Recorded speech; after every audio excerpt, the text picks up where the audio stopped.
ایک دن بادشاہ اپنے دربار میں درباریوں کے ساتھ موجود تھا۔ دربار میں بالکل خاموشی تھی، حتیٰ کہ اگر وہاں سوئی بھی گرتی تو وہاں موجود لوگوں کو آواز سنائی دیتی۔ اس خاموشی کی وجہ بادشاہ سلامت کی پریشانی تھی، جو اس کو اندر ہی اندر کھائے جا رہی تھی۔ پورے ملک میں خوشحالی کا دور دورہ تھا، مملکت میں ہر فرد خوش اور بادشاہ کی بادشاہت سے مطمئن تھا، مگر اس سب کے باوجود بادشاہ ہر وقت غمگین اور اداس رہتا تھا۔ بادشاہ کی پریشانی کی وجہ اس کی اکلوتی اور لاڈلی بیٹی نورعین تھی۔ نورعین 32 برس کی ہو چکی تھی، مگر ابھی تک اس کی شادی نہیں ہو پائی تھی۔ بادشاہ اس کی شادی کو لے کر بہت غمگین رہتا تھا، کیونکہ شہزادے کی عمر گزرتی جا رہی تھی، مگر اس کا کہیں رشتہ نہیں ہو پا رہا تھا۔ شہزادے کی شادی نہ ہونے کی وجہ شہزادی کے 3 سوالات تھے۔ شہزادی نے اعلان کر رکھا تھا کہ جو شخص اس کے 3 سوالات کے جواب دے گا، شہزادی نورعین اسی سے شادی کرے گی۔ کئی ریاستوں کے شہزادے بادشاہ سے شہزادی کا ہاتھ مانگنے آئے، مگر ناکام لوٹ گئے۔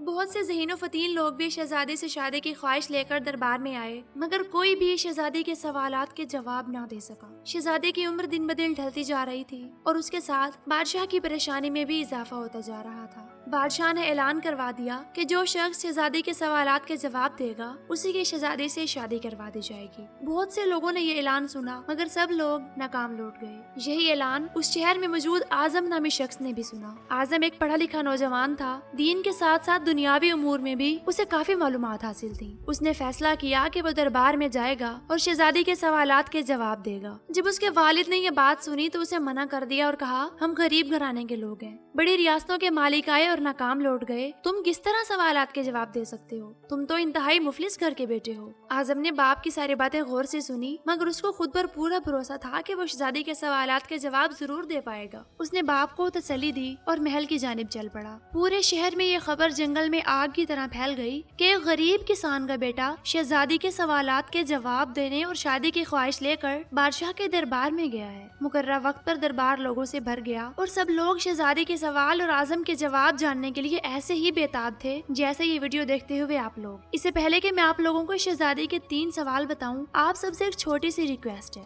کہ ویڈیو کو لائک اور چینل کو لازمی سبسکرائب کر دیں، تاکہ ہر آنے والی نئی ویڈیو تک آپ کو آسانی سے رسائی مل سکے۔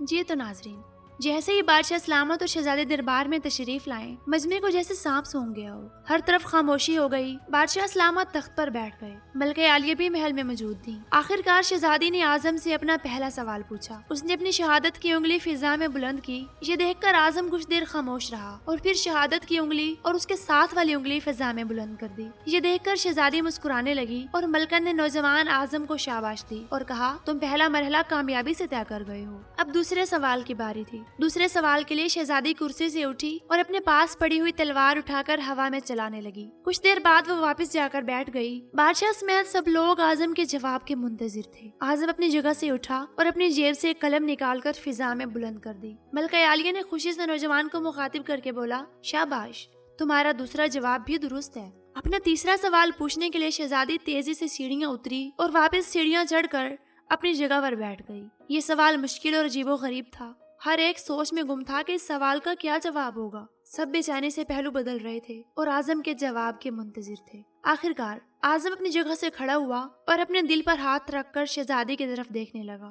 یہ دیکھ کر ملکہ عالیہ اپنی نشست سے اٹھ کھڑی ہوئی اور نوجوان کو داد دینے لگی اور کہا، مبارک ہو، تمہارا تیسرا سوال بھی درست ہے۔ یہ سن کر پورے دربار میں موجود لوگ خوشی سے ایک دوسرے کے گلے ملنے لگے۔ اعظم دل ہی دل میں اللہ کا شکر ادا کر رہا تھا کہ جس نے اسے یہ اعزاز بخشا۔ بادشاہ نے اعظم کو مخاطب کر کے کہا، تم نے شہزادی کو مطمئن کر دیا، اب ہمیں یہ بتاؤ کہ تم سے کیا پوچھا گیا اور تم نے اس کا کیا جواب دیا۔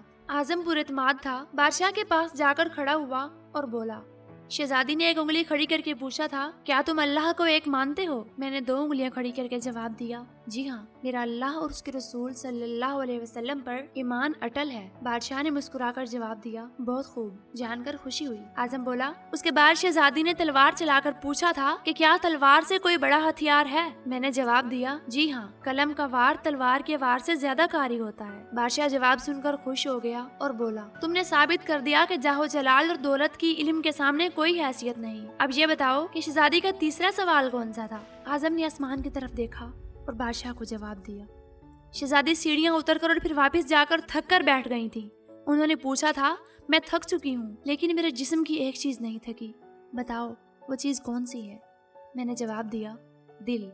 کیونکہ دل انسان جسم میں وہ واحد چیز ہے جو پیدائش سے موت تک بغیر تھکے دھڑکتا رہتا ہے۔ بادشاہ نے اعظم کو قریب بلا کر گلے لگایا اور لوگوں کو مخاطب کر کے بولا، اے لوگوں، گواہ رہنا، میں نے حقدار کا حق ادا کر دیا۔ اعظم نے یہ ثابت کر دیا کہ مال و دولت اور جاہ و جلال ہی سب کچھ نہیں، بلکہ علم ایک ایسی دولت ہے جس کے ذریعے انسان ہر چیز حاصل کر سکتا ہے، چاہے وہ چیز دیکھنے میں ناممکن ہی کیوں نہ ہو۔ ویڈیو پسند آئی تو ویڈیو کو لائک، شیئر اور چینل کو بھی لازمی سبسکرائب کریں۔ اور نیکسٹ آپ کو کس ٹاپک پر اور کیسی ویڈیو چاہیے، کمنٹ باکس میں اپنی رائے کا اظہار کریں۔ بہت شکریہ۔ اللہ حافظ۔